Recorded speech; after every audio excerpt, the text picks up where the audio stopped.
প্রত্যেককে good morning. আশা করছি সবাই ভালো আছো।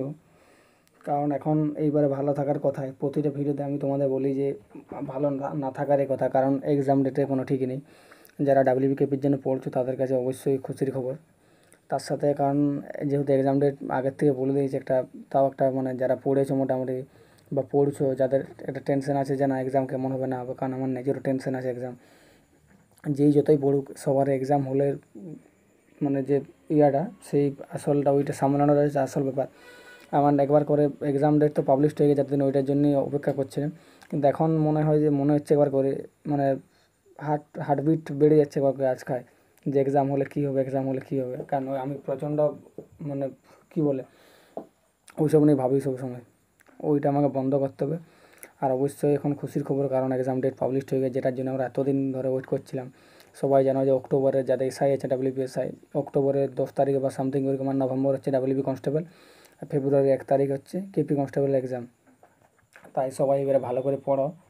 আমিও এবারে দেখি ভালো করে পড়তে হবে, কারণ ইংলিশটা আমার অনেকদিন রিভাইজ করা নেই। মক টেস্টে এখন আমার আগের থেকে ইংলিশে এখন ভালো স্কোর আসছে, 4 5 6 7 এরকম স্কোর আসছে। কারণ আমি একবার থেকে আমার নেগেটিভ হয়েছিলাম তোমাদের, কারণ ইংলিশ আমি 3-4 মাস পড়িনি। তোমরা যদি না পড়ো তোমাদেরও এরকম অবস্থা হবে। পড়ার বাদে আমার স্কোর এখন ইংলিশ মোটামুটি ঠিক আসছে, যদি এরকম আছে। কারণ টেক্সট বুকে তুমি যত নিজে দিকে যাবে কোশ্চেন মানে জিকে ম্যাথ ওগুলো একটু লেভেল একটু বাড়াচ্ছে, কিন্তু ইংলিশ মোটামুটি ঠিক আছে কোশ্চেন। আজকে অনেক দিন বাদে মক টেস্ট দিলাম আজকে তোমরা থাম্বনেল দেখতে পেয়েছো। কারণ কেপি ডাব্লিউবি কনস্টেবলের মোটামুটি 1 মাস 1.5 মাস আমি ফুল মক টেস্ট দিইনি, আজ দিলাম অনেক দিন পর, টেক্সট বুক থেকে দিলাম। ভিডিওর শেষ পর্যন্ত দেখো। আর যারা এখনও টেলিগ্রাম হোয়াটসঅ্যাপ চ্যানেল আমার জয়েন নেই, সেখানে জয়েন হয়ে যাবে। কারণ ওইখানে তোমরা একবার দেখে এসো সব। আমি যে মক টেস্টগুলো আমি আগে দিতাম সেগুলো তোমাদের পিডিএফ দিতাম, এখন আমি মক টেস্টগুলো কালেক্ট করি অন্য অন্য জায়গার থেকে, তো সেগুলো তোমাদের ওইখানে দিই। তোমরা ওই মক টেস্টগুলো চাইতে যাদের টেক্সট বুক নেই, আমার 5-6টা থেকে মক টেস্ট আপলোড করা আছে আমার টেলিগ্রাম চ্যানেল, সেখান থেকে তোমরা সেগুলো দিতে পারো। আনসার কিও দেওয়া আছে সবগুলো, অনেক পিডিএফ দেওয়া আছে।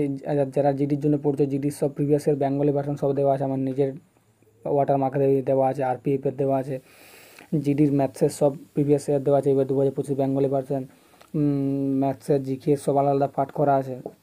তোমরা চাইলেই সেখানে জয়েন হতে পারো।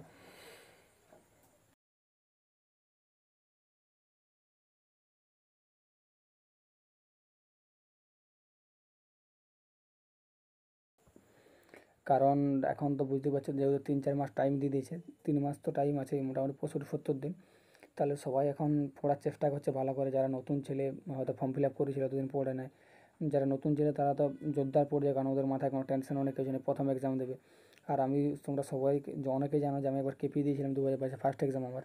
তখন আমার কলেজ চলছিল, কলেজ তো তখন আমার সেকেন্ড সেম বা থার্ড সেম ছিল কলেজের, যখন 2022 আমার গ্র্যাজুয়েশন অনেকে জিজ্ঞাসা করে, আমি সেসব নিয়ে তোমাদের পরে একটা ভিডিওতে বলে দেবো, এখন ওইসব আমার পার্সোনাল ব্যাপার বলছি না আমার। তখন আমার সেকেন্ড সেম বা থার্ড সেম ছিল, তখন 2022 আমি দিয়েছিলাম এক্সাম দিয়েছিলাম কেপি। তখন আলামান স্যার যেটা কাট অফ বলেছিল টিডাব্লিউএস থেকে, বলেছিল যে 52-53 ইউআর যাদের আছে তাদের হয়ে যাবে, কিন্তু আমার স্কোর ছিল 53-54 ছিল। ভেবেছিলাম যে কেপি প্রিলিমস হয়ে যাবে, কিন্তু স্কোর মনে এই কাট অফ মনে তখন 67-68 এরকম গিয়েছিলো কেপি। ওইটাই আমার প্রথম এক্সাম ছিল মানে ওয়েস্ট বেঙ্গলের। যাই হোক তখন হয়নি, তখন আমার অতটা একটু খারাপ লেগেছিলো, ভেবেছিলাম হয়তো হয়ে যাবে, যেহেতু অত বড় চ্যানেলে কাট অফ বলছে 52-53 ইউআর যাবে, তাহলে কাট অফ থেকে আমার বেশি স্কোর ছিল 53-54 এরকম ছিল। কিন্তু হয়নি, আর কী করা আছে। এইবারে দেখা যাক। অবশ্যই চলে যাবে তোমাদের মক টেস্টের দেখা স্কোর। তোমরা অবশ্যই মক টেস্টগুলো অ্যাটেন্ড করো, যাদের নেই ডিসক্রিপশনে। এটা হচ্ছে ওয়েস্ট বেঙ্গল পুলিশ কনস্টেবলের 21 নম্বর ফুল টেস্ট। কে কে দিয়েছো আর কার কার কত স্কোর এসেছে সেটা আমাকে জানাবে। তোমরা যে যে মক টেস্টটা দিয়েছো অবশ্যই জানাবে। এইটা তো আমার স্কোর এসেছে 61.25। কারণ তোমরা দেখেছিলে আগে আমার ইংলিশে নেগেটিভ, একটাতে নেগেটিভ স্কোর আমার আজ পর্যন্ত কোনোদিন হয়নি। মিনিমাম দুটো আমি ইংলিশ করতে পারতামই, কিন্তু আমার একবার দেখবে সেটা 58.5 পেয়েছিলাম, সেটাতে আমার নেগেটিভ চলে এসেছিলো ইংলিশে 0.25। সেইখান থেকে আমি, কারণ ইংলিশটা আমি তখন মোটামুটি অনেক দিন পড়িনি, অনেক দিন বলতে মোটামুটি 3-4 মাস রিভাইজই করিনি আমি। ইংলিশটা মোটামুটি কিছুটা রিভাইজ করেছি, আমার যেগুলো মানে আছে খাতায় নোটস করা সেইগুলো। তারপর আমি আবার মকটাকে দিলাম, তো ইংলিশ আমার এখন 3-4টা-5টা মিনিমাম করতে পারছি। তার জন্য আমার স্কোরটা এখন আগের থেকে একটু বুস্ট হয়েছে। আর একটা কোইন্সিডেন্স দেখো, কারণ এইটা হচ্ছে 21 নম্বর মক টেস্টটা, আর যেটা আগের মক টেস্ট সেটা তো আমার র্যাঙ্ক 104 ছিল। কাল যখন আমরা স্ক্রিনশট নিয়েছি তখন 104 ছিল, তারপরেই আর 1 ঘন্টা বাদে একজনকে আমাকে পিছিয়ে দিলে 105 হয়ে গেছে, ওই যে 20 নম্বর মক টেস্টটা, এইটা 104-এ এসে। দিয়ে আমি তো অবাক বলি দুটোতে একই র্যাঙ্ক কীভাবে আসতে পারে। তখন তারপরে একটু বাদে ওটা 105 হয়ে গেছে। ওইটা আমার শর্টসে দেওয়া আছে, শর্টস ভিডিওতে ওইটা আমি ভিডিও করিনি, ব্লগ ভিডিও। অবশ্যই এইখানটায় তুমি দেখো, যদি দেখো না 11টা ভুল গেছে, 11টার 5-6টা ইজি সিলি মিস্টেক, তোমাকে আমি দেখাচ্ছি দেখো। এই নিচের ক্রমে কতগুলি বিজোড় সংখ্যার পূর্বে 4 সংখ্যাটি আছে, এইটা ইজি সিলি মিস্টেক একটা। এই আর এইটা তো বটেই। আর এইটা দেখো, এইটাও ইজি সিলি মিস্টেক। এইটা চেয়ার হতো, চেয়ারটা এটা ইজি সিলি মিস্টেক করেছে এইটা। এইটাও ইজি সিলি মিস্টেক।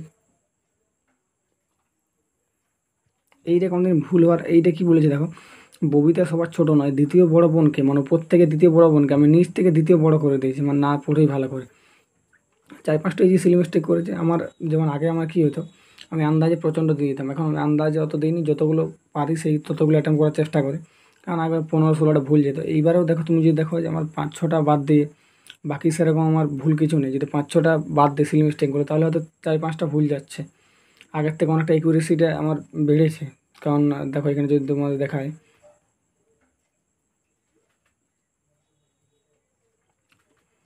এখানে অ্যাকুরেসি রেটটা আমার আগের থেকে অনেকটা বেড়েছে। স্কোরটা যদি দেখো, অ্যাটেম্প্ট, টাইমটা দেখো, টাইম আমি বরাবর একটু আমার মানে জলদি আমি করার চেষ্টা করি।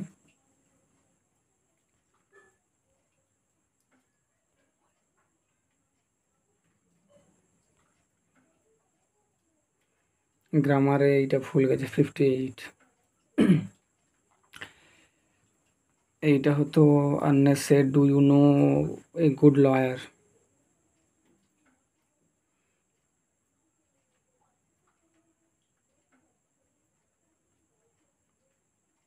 এইরকম সাধারণত আমার ভয়েস চেঞ্জ এগুলো ভুল যায় না, কিন্তু এগুলো অনেকদের রিভাইজ করা নেই, তার জন্য এগুলো ভুল যাচ্ছে।